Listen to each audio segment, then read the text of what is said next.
Good morning, everyone. Today we'll be talking about pre-prosthetic surgeries. Let me just open the PPT now.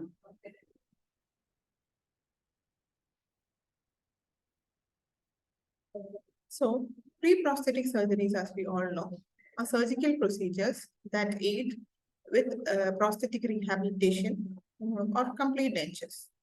Now, prosthesis is the replacement of missing teeth that is lost due to some trauma or other reasons, or maybe congenitally absent with an artificial substitute. Now, there remain a significant number of patients who can never use dentures effectively because of severe bone hypertrophy, bone atrophy, or soft tissue or other soft tissue or hard tissue problems that prevent retention of a good denture. Now, with pre-prosthetic surgeries, these hindrances can be removed and we can give the patient a better denture or better care.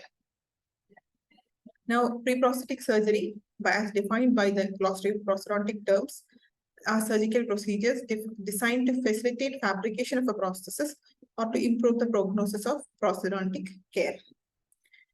Now, the different aims of pre-prosthetic surgery are to provide adequate soft tissue support, bony support for the placement of complete dentures, provide adequate soft tissue support and optimal vestibular depth, eliminate the pre-existing bony deformities, that is, for example, tori, mylohyoid ridge or genal tubercles, the correction of maxillary and mandibular ridge relationships, elimination of pre-existing soft tissue deformities to maintain function and provide good aesthetics. Now, an ideal denture should have adequate bone support, should have good soft tissue coverage. There should be no undercuts or protuberances, no sharp ridges, have adequate sulcus depth, and there should not be much scar tissues which prevent retention of dentures. No muscle fibers that mobilize the prosthesis. Unwanted mobility should not be there. No soft tissue folds and hypertrophies. No neoplastic lesions. There should be a proper maxillomandibular relationship, a class 1 relationship, and have an adequate palatal vault so that the maxillary denture has good retention. Now, these are some examples of soft tissue and hard tissue deformities that need to be corrected. For example, the first one is an epilis fistratum that is most often seen in long-term denture wearers. So such patients have a soft tissue hypertrophy in that region. Now, if you place a new denture there, the new denture is going to impinge on this soft tissue hypertrophy. Can you see the pointer? Yeah. This is the soft tissue hypertrophy. Now, so such hypertrophies need to be removed for a good denture. Now, a patient should not feel discomfort or pain after wearing a denture. So, such things should be removed before taking an impression for denture. In the second picture, the arrow mark is denoting a hypertrophied mylohyoid ridge. Now, what happens is, in such cases, if we take an impression, there's going to be an undercut in the lingual region.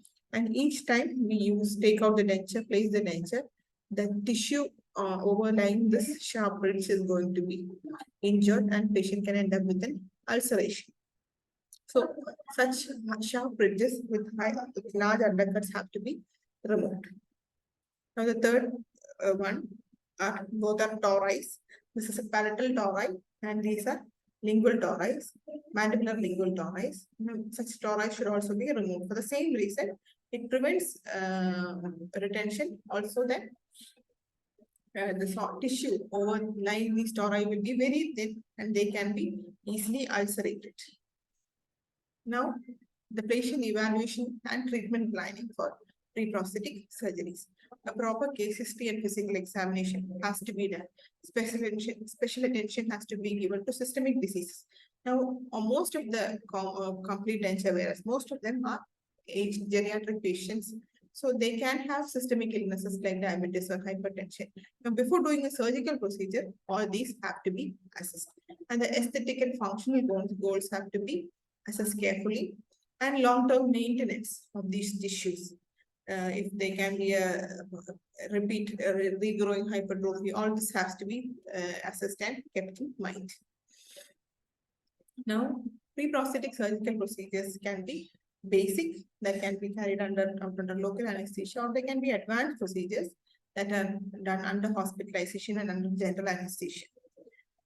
Now, some of the procedures are annular bridge correction, annular bridge extension, and annular bridge augmentation. We come to each in detail.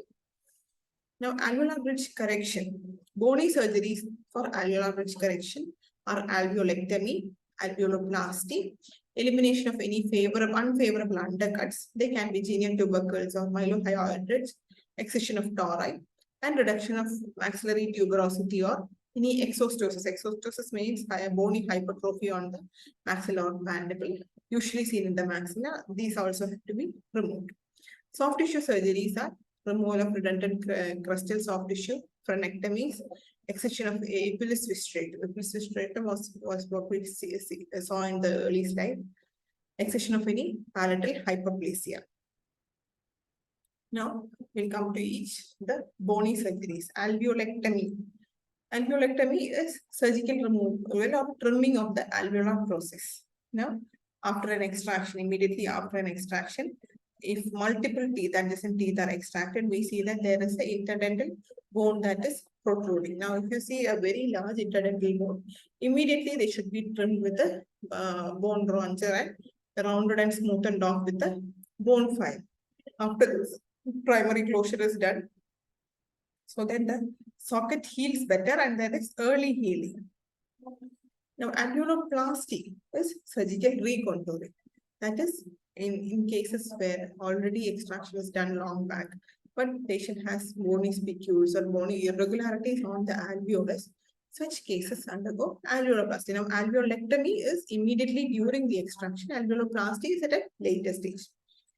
This is a separate procedure. So conservation is a key factor.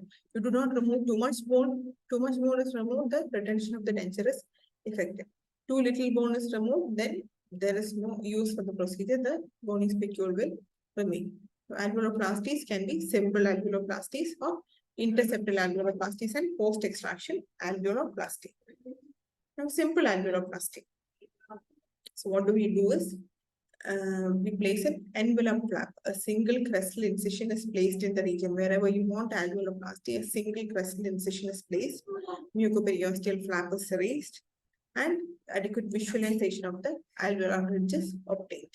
Vertical releasing incisions can be done if necessary, but usually avoided unless absolutely necessary. Now, excessive flap retraction should not also be done because that can devitalize the tissues.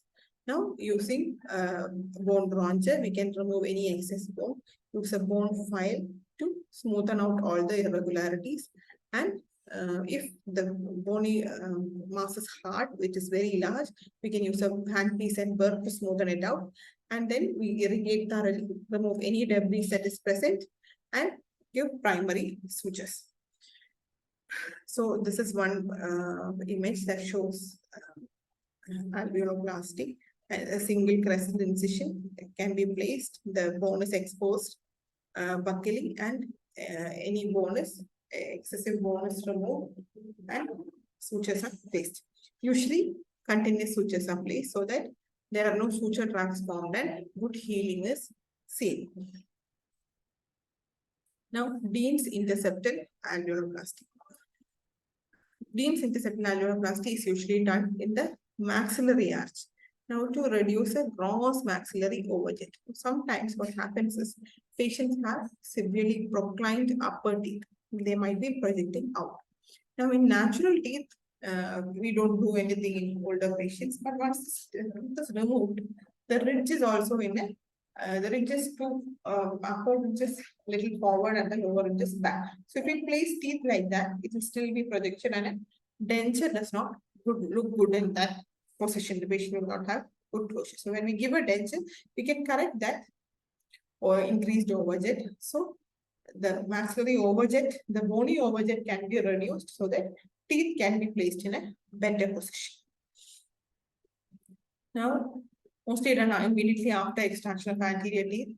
This technique is best used in an area where the ridge is relative regular contour and adequate height is present, but presents an undercut to depth of the labial vestibule. Now, the advantages are that labial prominence is reduced without reducing the height. The periosteal attachment of the bone is remaining intact, and muscle attachments are often left undisturbed.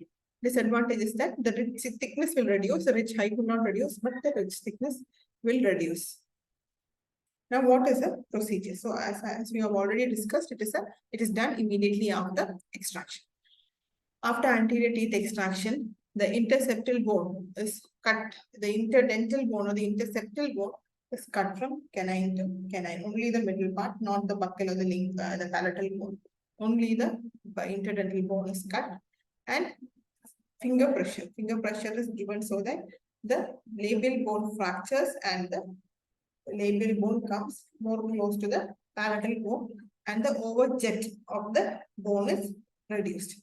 Labial cortex is fractured with the periosteal elevator and compressed towards the palatal direction, removing any sharp margin. We have to file thoroughly, and then so primary closure is done. Now, in cases where there are severe protrusion, obligaceous modification of Payne's alveoloplasty can be done. This is when both labial and palatal cortices are repositioned.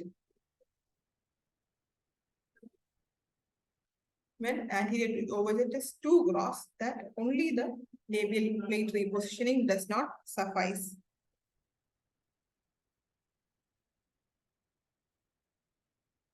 Procedure is same as celluloplasty, but the only addition is that the palatal bone is also fractured and repositioned. We go to the procedure. So after immediately after extraction of the tooth, a burr is used so that vertical fractures are created on the lingual and labial and the palatal bone. And both these, when you have a socket, you create vertical fractures inside the socket, in the palatal part and the labial part. And both of these are repositioned so that the overjet reduces and comes into almost a class 1 relationship. Now, that is obligaceous modification of Payne's alveoloplasty. That brings in into the alveoloplasty procedure. Next is elimination of any unfavorable undercut. Unfavorable undercuts are developed due to severe atrophy of the mandible, which hinders in proper denture construction. Now, these undercuts are mostly presented on the lingual aspect of the mandible. Usually, the genial tubercles, mylohyoid ridge, or the external oblique ridge can become very sharp prominences, and they can cause undercut. In maxilla, the maxillary tuberosity can become they can cause an undercut in that region. So, what happens is patient comes to you with maybe an ulceration or inflammation of the prominence. Even a new denture patient, they find it very difficult to remove and place the denture. So surgical relief can be done in such cases. So production of genial tubercles. Now, lingual flap, we place a crestal incision, place a lingual flap so that the genial tubercles are exposed. The genioglossus muscles is detached and it is sutured onto the soft tissue. The genial tubercle is reduced with the burr, or if it is very small, with the bone file and rongeur, and the flap is, irrigation is done, flap is closed into position. Mylohyoid ridge, linear incision is made over the crest of the posterior aspect of the mandible. A full thickness mucoperiosteal flap is placed. Bone file is used to remove any prominent. The prominence, the mylohyoid muscle has to be detached, and it has to be sutured at the soft tissue below this. And the mylohyoid ridge is reduced, the sharpness is reduced and rounded off, and after irrigation, closure is done. Now, next we come to excision of tori. Tori can be maxillary tori, usually palatal tori, or mandibular tori. In mandible, usually we see it on the lingual surface of the anterior mandible. Now, palatal tori is usually present in the midline of hard palate. Most palatal tori are less than 2 centimeters in diameter, but sizes can vary, the shape can vary. An extremely large tori filling the palatal wart, it should be removed because it affects the retention of the denture. Traumatized mucosa can be seen over the tori, and deep bony undercuts interfering with the stability of the denture have to be removed. And my patient might often have speech or swallowing difficulties. So when small tori are present, they can be removed on the cast and they can be relieved during the denture fabrication. But large tori, if we relieve the tori, that means that denture does not have enough surface area of contact. So denture retention is affected. So large tori has to be surgically removed. What is done is the midline incision is placed and Y-shaped releasing incisions are given on either side. The tori is exposed by releasing the flap to either side. Now, why a flap like this is because the greater palatine artery gives blood supply to each half of the palatal wall. Now, the greater palatine artery will come from the posterior part and supply this flap, and from here it will supply the other side flap. Now, if we make a cross incision like this, the anterior part will start necrosing because of the lack of blood supply. So a vertical incision in this direction is placed so that blood supply of the palatal flaps are maintained. Now the tori is removed by making multiple cuts and make it in small pieces. Unless removing it in a bulk, we make cut it into small pieces and remove. And closure is done and a splint. A splint has to be given so that there is compression and the hematoma does not form and becomes a disturbance to the patient. And tori mandibularis. Tori mandibularis is an exostosis found on the lingual surface of the mandible opposite to the canine and the premolar region. They interfere with the denture retention because of loss of marginal seam. Now, again, in severe undercut, there is ulceration, the patient has pain, there is difficulty with deglutition speech, then this tori has to be removed. So what is done is an incision, 5 to centimeter, we place an incision on the alveolar crest, 1 to 1.5 centimeter beyond each tori. Always leave a small patch of tissue in the middle so that these are two separate incisions. The flap is raised and the tori is exposed. Using a chisel and mallet, we can chop off the tori, or you can use a burr to cut it into small pieces and remove it in multiple pieces. Bone file is used to smoothen the cortex. Now we have to palpate and see if there is any existing undercuts. If not, irrigate well and suture properly. And gauze packs can be placed for up to 12 hours. So we'll continue with the rest in the next class. Thank you.